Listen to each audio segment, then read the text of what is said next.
I'm back. All right guys, so in this week's video, I want to show you how I installed this shiplap wall behind me here in the living space at my new shop. As you guys might remember, we framed out this wall when we were doing the vinyl plank flooring installation. And now that the shiplap is installed, I want to give you guys my 15 pro tips to end up with a perfect shiplap wall and also make your installation easier and faster. So let's go ahead and get started with tip number 1.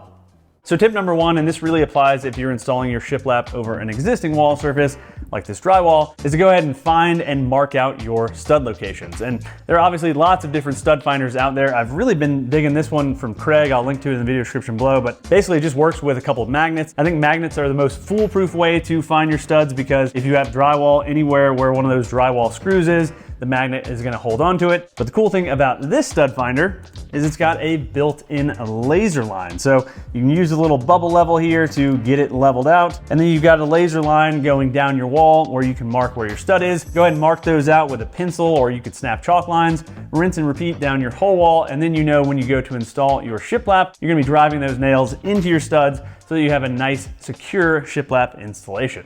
One other bonus tip I'll give you when preparing to install your shiplap is going to be to remove your baseboard and your other trim. And there are a few instances where you can leave your baseboard. If you have a square edged baseboard that's thicker than your finished shiplap, you could leave it in that instance. That'll look okay. In most cases, removing your baseboard and then reinstalling it after you install your shiplap is going to give you the best finished look.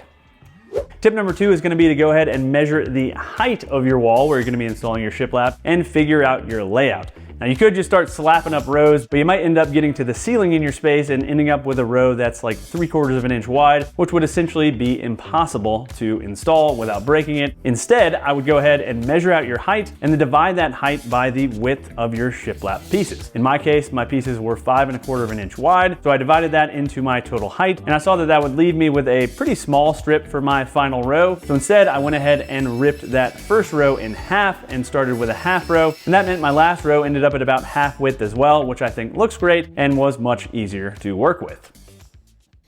Tip number 3 is going to be to buy your shiplap pieces in manageable lengths that work with your wall. So in my case, my wall was 13 feet wide, so I knew that even if I bought 12-foot long pieces, I would still end up with one butt joint per row. So instead, I went with 8-foot long pieces, and this was for a few reasons. Number 1, getting these pieces into the space where you're going to be installing them is really challenging without damaging all of the walls and the things that are already in that space. Imagine if I had to try to carry 16-foot long boards through the living space, through the shop, without trying to ding it up. It's very difficult. So that's one big consideration. The other big consideration is that I was installing this for the most part by myself. If I was working with 16-foot boards, that would have been pretty challenging, whereas working with these 8-foot boards was really simple. The other tip I'd have when it comes to ordering your shiplap is to use some kind of calculator. A lot of your big box store websites will have a calculator so you can figure out exactly how many pieces you need. And then I'd also go ahead and buy at least a handful of extra pieces because the last thing you want to do is have to run out to the store to get that last piece in your last row because you miscut a piece earlier in the project. You can always return these pieces as long as they're uncut, so I would just go ahead and buy a few more than you think you need. Tip number 4 is going to be to work from the bottom up, especially if you're working by yourself. And I've seen some different recommendations here, but I don't really know why you wouldn't work from the bottom because then you have gravity helping you instead of fighting you the entire project. That being said, if you start from the bottom or if you start from the top, you need to make sure that that first row is nice and level. And I would highly recommend picking up a good laser level for that. It's gonna make your life much, much easier. You can line up your first row with that laser line and then you'll know that the rest of the rows, as long as you keep them nice and tight, are gonna end up perfectly level. Tip number 5 has to do with the fasteners you're using to attach your shiplap pieces to your wall, and that is to use the correct fastener length because you have to factor in a few things, especially if you're installing it on an existing wall surface. So the shiplap boards themselves, in my case, are about 1/2 inch thick. And then if you're gonna be installing that over drywall, then you've got another 1/2 inch or even 5/8 inch of drywall, plus the thickness of any mud and tape that was applied during that installation process. And then you want probably at least, I would say, 1 inch of embedment with your fastener into your studs. So in that case, I would recommend a minimum of a 2-inch long nail when installing shiplap over an existing drywall wall surface. While I'm working, let's take a second to talk about the sponsor of this week's video, Arauco, and their beautiful radiata pine nickel gap primed shiplap and primed finger jointed molding I'm using on this project. Both the Arauco shiplap and finger jointed molding is made from ethically sourced radiata pine, which is grown in Arauco's sustainably managed certified forests. The shiplap is pre-primed, making finishing extremely easy, and it's made from solid wood, so it's durable and stable. Arauco's primed shiplap is super versatile and can be installed in numerous patterns over different substrates. It can be configured in a variety of different ways, including feature walls like mine, wainscoting, bathtub surrounds, and more. This primed shiplap was easy to find locally at Home Depot and comes in a variety of lengths depending on your project. Arauco's finger jointed molding is precision milled for superior quality and high performance, and it's pre-primed on 4 sides for easy finishing. So if you're looking for durable, beautiful shiplap or trim for your next project, click the link in my video description below to learn more about Arauco's primed shiplap and finger jointed moldings and find a distributor near you. Thanks again to Arauco for sponsoring this week's video, and let's get back to the project.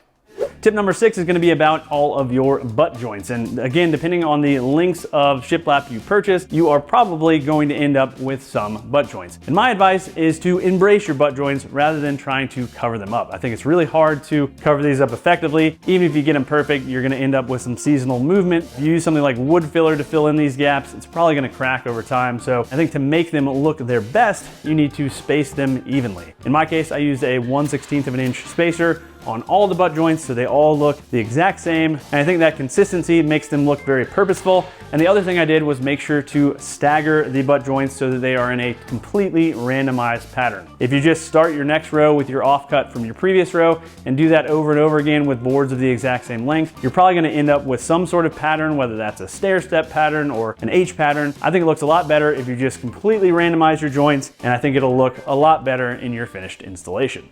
Tip number 7 has to do with how you end your shiplap into your existing window or door openings if you have any on your wall. If this is new construction, I would recommend just running your shiplap flush with the rough opening of your window or door. In this case, this is going to be a built-in bookshelf, so I just ran this flush with the door opening. Doesn't need to be perfect because you're going to have some sort of trim covering it. And then alternatively, if you're installing your shiplap on a wall with an existing window or door opening, you can probably butt your shiplap right into the existing window or door trim, depending on the thickness of the trim. So this shiplap again is just over 1/2 inch thick. Most window or door trims are going to be about 3/4 of an inch thick. It'll give you an area to caulk the ends of the shiplap with your trim. Now there are some situations where your window or door trim might be on the thinner side, and if it's thinner than your shiplap, you're probably going to want to reinstall some thicker window or door trim, because otherwise it's going to look pretty funky if your shiplap ends up thicker than your door or window trim. So tip number 8 is really a tip to help improve your speed, and that is to think about how you're going to deal with the ends of your boards, whether you have inside corners, outside corners, and if you're going to cover them with trim, which is what I did, as you can see, you don't need to worry about them being perfect. Trying to get them exactly butted up nice and tight is really kind of a fool's errand, because again, you're gonna have seasonal movement. You probably don't want them super tight in the first place, and going back and forth to the miter saw or circular saw or whatever is just gonna waste a ton of time. So in my case, I started out the first few rows trying to cut that 45-degree angle on the end and quickly realized that was essentially pointless, and just switched to making 90-degree cuts so things went a lot faster. And then I covered the ends with this corner trim, which I'll show a little bit later. So tip number 9 is going to have to do with your last row, and my big tip here is to scribe your last row to fit, because I know it's super tempting to just rip that last row. That's what I did, but inevitably you're going to probably end up with a bigger gap in a spot than you anticipated, and there's only so much help caulk can give in a situation like this. So I ended up installing this last piece, and it drove me nuts. So nuts that I ended up removing it and scribing a new board to fit. When scribing this kind of board, I'd recommend measuring your width about every foot or so, making that mark on your board, and then connecting all of those points with a nice even curve. You can make this cut with a jigsaw. I made it with a bandsaw in my case. You're gonna end up with a cleaner fit. I still didn't really end up with as tight of a fit as I wanted, even with scribing, but it was nothing a little caulk couldn't cover, and it definitely looked a lot better than it did when just ripping the board to one set width. Tip number 10, I would recommend using any offcuts or leftover pieces of shiplap you have as your extension jambs for your door or window openings. In this case, again, I'm gonna have a built-in bookshelf. One of these two bookshelves is gonna have a hinge on it so it can swing open and close like a door. So I decided to basically pack out this rough opening with leftover pieces of shiplap. I just ripped them down to width to match this opening, which was just about 4 inches. If you already have the offcuts, there's probably not a lot of other uses for them, so they make great window and door jambs or jamb extensions in the case of windows. Say you had something like a vinyl window, you could rip these to width and make it super simple. So tip number 11 has to do with your baseboard again, and that is to consider the height your baseboard is gonna land on your shiplap. And personally, I think it's gonna look a little funky if your baseboard lands just shy of this shiplap horizontal joint. So in my case, I knew I was going with these nice wide baseboards. These are 1x8s. And so I went ahead and ripped that first row to a half width. And by doing that, I knew that the top edge of my baseboard would line up almost perfectly with that seam. It just kind of continues those horizontal lines down to the baseboard, which I think is especially important if you're gonna paint your baseboard an opposing color to your wall. Say this is gonna be a dark colored accent wall with white baseboard. It's gonna be really obvious if those lines are a little askew. So I would just consider that when deciding on your shiplap layout and your baseboard width.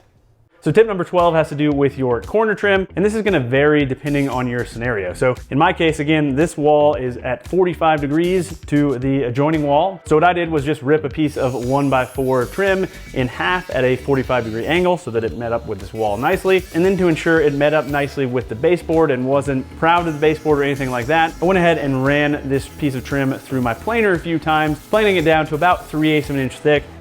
This trim piece, it's not too heavy feeling, and I think overall it gives it a really nice finished look. If you have something like an inside 90 corner, you could rip 2 pieces like this with a 45-degree angle and have those butt into each other. You can also buy pre-made corner trim for outside or inside corners. I personally think using trim like this is a lot better than trying to get these ends perfectly in line with each other or in line with the wall and then going crazy with caulk or wood filler, because again, you're gonna have some seasonal movement, some seasonal expansion and contraction. Also for wear and tear, especially on outside corners in a house with kids and pets. I think trying to leave that with no outside corner trim piece is gonna be a recipe for disaster, and it's probably gonna look pretty rough after a couple years of usage. Tip number 13 is gonna be some paint prep tips. I would say the first thing you need to do is go around and fill all of those nail holes. And that's definitely a little bit tedious. Thankfully, my dad was able to help me out with this. You guys might've seen that I broke my collarbone recently. Thankfully, I'm feeling a lot better now, but immediately after that, I definitely wasn't quite as mobile. So my dad went ahead and filled all of those nail holes. And then he went back and sanded where he filled in those nail holes. The other thing to mention, if you are gonna be sanding, is you probably will need to vacuum your wall surface after sanding, because as you might be able to see in between some of these cracks and crevices, there is some dust buildup. And so if I went to try to paint now before vacuuming, some of that dust would probably get knocked loose later on and expose some unpainted areas. So definitely vacuum off your wall after sanding. Then after applying all of your wood filler and sanding, then you can come back and caulk. And there are a few areas where you want to caulk, and I would say a few where you don't want to caulk. So for me, I caulked between the corner trim and the drywall to fill in that gap. I left a gap there purposely so that I could get some caulk in there. You want to use an elastomeric caulk, which means that it will stay stretchy over time. In my case, I used Sashco's Big Stretch, which is probably my favorite caulk for this type of application. I caulked the baseboard to the shiplap, and as I mentioned, my baseboard ended up right at that shiplap seam, so I went ahead and covered that up as well. And then I caulked the top row to the ceiling to cover up any gaps there. And then that was it. I didn't caulk any of those butt joints because again, I think it's really hard to make those look good. And then I also didn't caulk between the inner edge of the corner trim because I think it's also pretty challenging to caulk in those areas and make it look good. Tip number 14, when it comes to painting, if you have access to one, if you can rent one or borrow one, I would highly recommend using a paint sprayer. If you have the means, I highly recommend picking one up. Versus trying to brush and roll on your paint. You're gonna end up with a much nicer finish. It's gonna go a lot faster. As you can imagine, getting your brush into all of these little nooks and crannies, all of the butt joints, all of the seams between the rows, it's a real challenge to make it look great. If you guys watch any of my videos, you'll know that I love spraying finishes. And as you can see, based on how covered this thing is in paint, I've used this particular paint sprayer a ton. And then last but certainly not least, tip number 15, and this has to do with outlets and switches, which I didn't cover because I obviously don't have any. When you install the shiplap, you need to cut around those outlet boxes, but then once you have installed your shiplap, those boxes will be about a half an inch shy of the front face of your new wall covering. And so rather than just buying longer outlet plate screws and hoping that works, I would personally recommend picking up some box extenders. And this was a product I didn't even really know existed for the longest time, but these things are great. They are a code compliant way to extend your outlet box depth to meet up with whatever new wall surface you have. And it also gives you a little added depth in your box in case you're gonna be adding things like smart switches or smart outlets. Those things are a lot deeper than your standard outlets and switches. In my case, I'm gonna be installing one of these grommets like you'd see on the top of a desk. That way I can run an extension cord through the wall and power the TV and the other couple of electronics items without having to try to figure out how to wire in an outlet box on a fake wall in a way that is code compliant. So big thanks again to Arauco for sponsoring this video. I'll have links to their website in the video description below if you want to learn more about their nickel gap shiplap. You can also find it at your local Home Depot. Also in the video description below, I'll have links to all the other tools and materials I use in this project. And last, if you guys want to support me, I sell merch. I have plans available for a lot of my woodworking projects. And I just launched a new 3D printing store. Got some brand new 3D printers over here. I'm selling some kind of 3D printed tool accessories. I'll link to that in the video description as well. All right, thanks for watching, y'all, and until next week, happy building.